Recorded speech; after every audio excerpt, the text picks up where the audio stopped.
गुरुदेव को गए हुए महीनों हो गए। अब इस गुरुकुल में मेरा भी मन नहीं लगता। क्या करूं? मेरा भी अध्ययन तो कभी का समाप्त हो चुका है, किंतु गुरुदेव की आज्ञा है कि जब तक हम ना आवे तो घर मत जाना। इसीलिए मुझे ठहरना ही पड़ेगा। सायकाल भी समीप है और अभी तो अग्निशाला की परीक्षा का कार्य भी करना है और भी बहुत सारे काम हैं। अच्छा तो चलो, नहीं तो गुरु पत्नी आने पर बातें सुना देगी।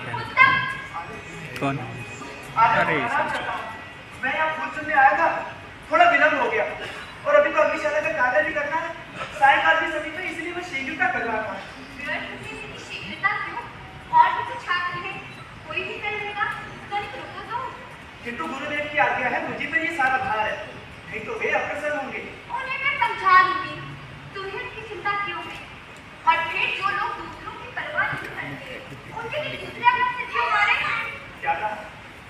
ये बात तो मेरी समझ में नहीं आई। तुम्हें तो वैसे चली नहीं मिली, फिर भला तुम क्या समझने लगे? जैसा आप समझे।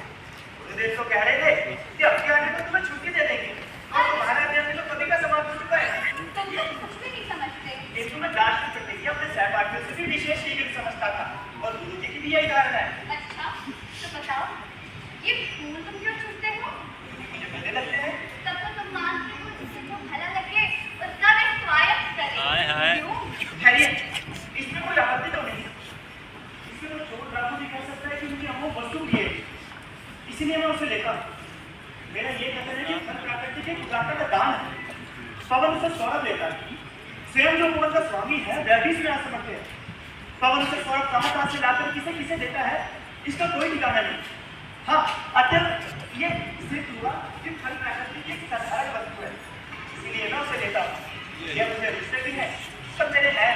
तुम्हारे गुरु जी ने तुम्हें जितना कैसे पढ़ाया है, उतना यदि संसार की शिक्षा देते तो तुम पर बड़ा उपकार करते। अच्छा बताओ तो सही, ये फूल इन्हीं दिनों में क्यों फूलते हैं? क्योंकि उनके विकसित होने के लिए तो यही होती है। क्यों मतलब? भला विकसित होने की भी कोई ऋतु होती है क्या? ये भी कोई नियम है? और नहीं तो क्या। और जो फूल ऋतु में विकसित होते हैं उन्हें अपनी सृष्टि के लिए तोड़ देना चाहिए, अन्यथा वे कुम्हार में व्यर्थ झड़ जाएंगे। इसलिए उनका उपयोग कर लेना चाहिए। क्यों? यही बात है ना? और नहीं तो क्या। फूल सुनने से हृदय पवित्र होता है, मेघा शक्ति बढ़ती है और मस्तिष्क प्रफुल्लित होता है। तुम्हारा क्या होता है? क्षमा कीजिएगा, आप खुश हो गई। नहीं उत्तम, भला मैं तुमसे रुष्ट हो सकती हूँ? ये भी तुमने अच्छी ही कही। अच्छा सुनो, इन फूलों की एक माला बनाओ, तब तक मैं कोई गीत गाती हूँ। जो आपने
तुम्हारी माला? अरे वाह, आप गा चुकी और इधर मेरी माला भी बन के तैयार हो गई।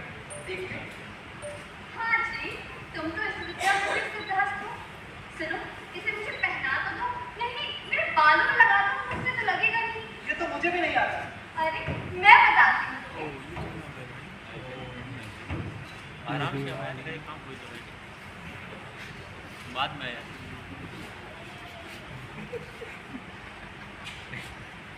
लीजिए, ये लग गए, अब ये नहीं गिरेंगे। ये न जाने आपका शरीर इतना कांप रहा है। बोल। क्षमा कीजिएगा, मैं जाता हूँ। जिससे आपको संयम की ही शिक्षा इतनी मिलनी थी, उसे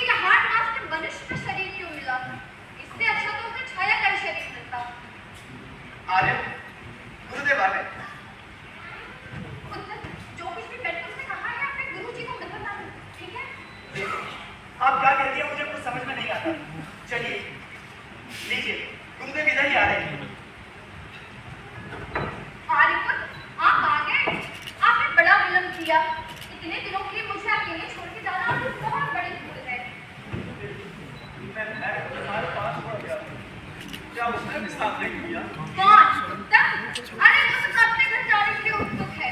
वो अब यहाँ से शीघ्र ही चला जाना चाहता है। मुझे उसकी भी बहुत चिंता थी। मैं ठीक समय पे आता हूँ। अब ना तुम्हें मेरी भूल दिखाई पड़ेगी और ना उत्तम को घर जाने के लिए घबराहट ही होगी। जी गुरुदेव, तुम पर मैं अंतःकरण से खुश हूँ। तुम्हारे श्री ने विद्या को और भी अलंकृत कर दिया। अब तुम घर जा सकते हो।